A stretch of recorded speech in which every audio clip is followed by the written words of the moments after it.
8 years ago, when he exploded on the music scene, he took Indian popular music by storm.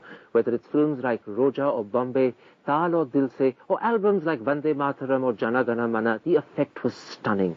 But one big question has always remained: what is he like? What has his life been like? What makes him tick? Those are questions that up to now he hasn't seemed to answer. Well, let's see if he changes his mind today as you meet Allah Rakha Rahman. There's a big mystery, almost a secret about your personal life. Is that because you've deliberately kept it that way, or is it because people have never asked you the right questions? I think it's the second one. People have not asked me the right questions. So if I ask the right questions, I might be able to open the box and get the secrets. Maybe, yeah. Okay, let's start at the beginning. You were born in 1967 in Mylapore. What sort of family were you born into? My father was a composer, and he was also an arranger. And my mom was an ordinary housewife.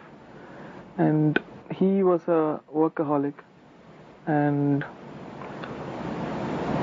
I think it was what I'm going through now, which he went through that time. Almost a hectic schedule kind of thing, night and day work. So music, in a sense, was inherited through your genes almost. Yeah. Now, as you said, your father, R.K. Shekhar, was a musician. Was it film music that he was into? He was into plays first, and he was doing music for plays, and then he assisted a lot of music directors, arranged for them. In those days, music directors just had tunes with them, and they needed an arranger to do all the background music and stuff like that. So he was the only person who did, for mostly in Malayalam. And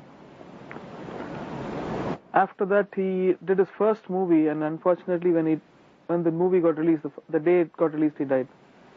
Sadly, in fact, you were 6 when he first fell ill, and he stayed ill for about 2-3 years. What happened? It was very mysterious, I think. They diagnosed it, I think it was like cancer, and then somebody said it was voodoo, and it was very confusing. I don't remember much since I was too young at that time. But we went through a lot of tough time in my childhood. Your father's death when you were 9 must have shattered you.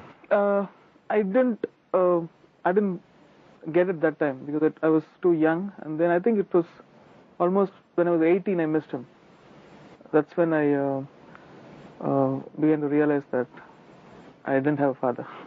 It was about the time when you lost your father that your family converted to Islam, am I right? It was much later, but there was a Sufi who was treating him towards the end days of his, maybe a week or two before he died. And he later, we met him later after probably 7 or 8 years later, and then that's when we led another spiritual path which gave us peace. So it was a process that started when your father was dying, but you actually converted 8-9 years later. Yeah, right. When you converted, you changed your name from Dilip Kumar to Allah Rakha Rahman. How did you choose your new name? My mother chose Allah Rakha, and it kind of, she saw it, heard it in a dream or something like that, and then Rahman was chosen by members of my family. Did it take long to get used to having a new name?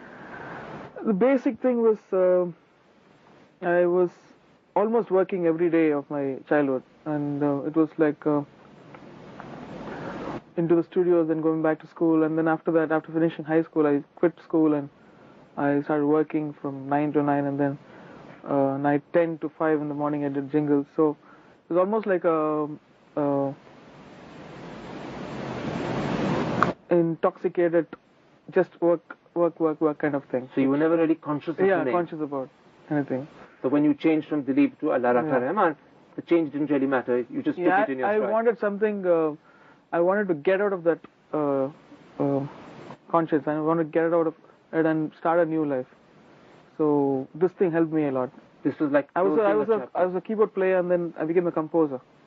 So when I was a composer, I started becoming a composer. This helped me a lot to become more daring, rebelling, and. So in a sense, changing name, changing faith was a way of closing one chapter and opening another chapter. Yeah. Let's talk a little bit about the situation you faced when your father died. You were 9, as you say, the family was left in a bad way. How bad were things? You know what? Without money, nothing moves in the world, and he left over some equipments and stuff. So I was almost like a roadie, which they call, to set up equipments for other people to play.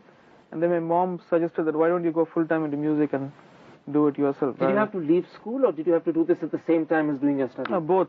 I started doing it at the same time, which was so difficult at school because school people didn't know anything about it and they would shout at me. What the hell are you doing? Without attendance, how can you... They would complain that you weren't concentrating because on studies. they were doing the duty, and it came to a position where I had to choose one of it.